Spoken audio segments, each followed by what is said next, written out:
નમસ્કાર મિત્રો. તો મિત્રો, હાલ અત્યારે ગુજરાતમાં લાલાભાઈ આહિર અને કીર્તિ પટેલ વચ્ચે જે વિવાદ ચાલી રહ્યો છે તેવામાં એક નવો વિડીયો બહાર આવ્યો છે, મતલબ વાયરલ થઈ રહ્યો છે.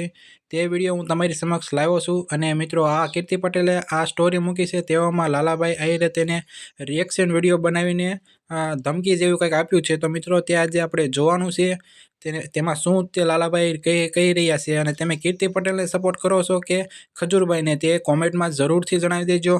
અને મિત્રો, તમે અમારી ચેનલમાં જો નવો હોય તો વિડીયોને લાઇક એન્ડ ચેનલને સબસ્ક્રાઈબ જરૂરથી કરતા રહેજો, કારણ કે આવી અવનવી અપડેટ તમારી સામે અમે લાવતા રહીશું. ગુજરાતમાં જે પણ ઘટના બને છે તે આ ચેનલમાં અપલોડ કરવામાં આવશે, તેના કારણે તમે ચેનલને સબસ્ક્રાઈબ કરી દેજો. તો હવે ચાલુ કરીએ વિડીયો. તમે આ બધા કીર્તિ પટેલની પેલા સ્ટોરી જુઓ.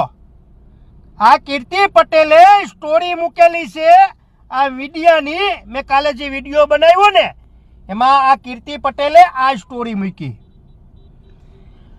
આ કીર્તિ પટેલ એવું કે સ્ટોરીમાં કે તું ભગત જોડે ચાલુ છો.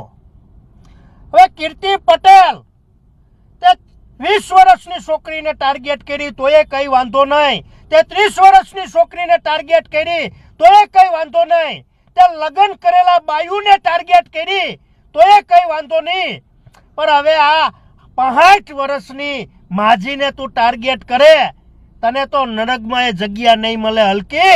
તને સ્ટીલના જીવડા પડશે, સ્ટીલના. તું એમાં એવું કે ને આ માજીને કે તું ભગત જોડે ચાલુ હતી, તને શરમ આવવી જોઈએ, શરમ. મિત્રો, આનો ધંધો તો તમને બધાને ખબર જ છે. તને આમાં કોઈ સમાજ તને સાથ ન આપે. તારા કાંડ તો જોઈ લીધા તે. આમાં કોણ તને સાથ આપે? ને પાછો ટાર્ગેટ કરવામાં તો તું હોશિયાર છો.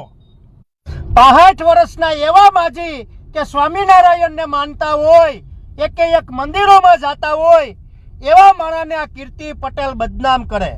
હું તમામ લોકોને કહેવા માંગુ કે કીર્તિ પટેલના તમારી પાસે કઈ પણ પ્રૂફ પુરાવા હોય તો લાલા આહિરનો કોન્ટેક્ટ કરો.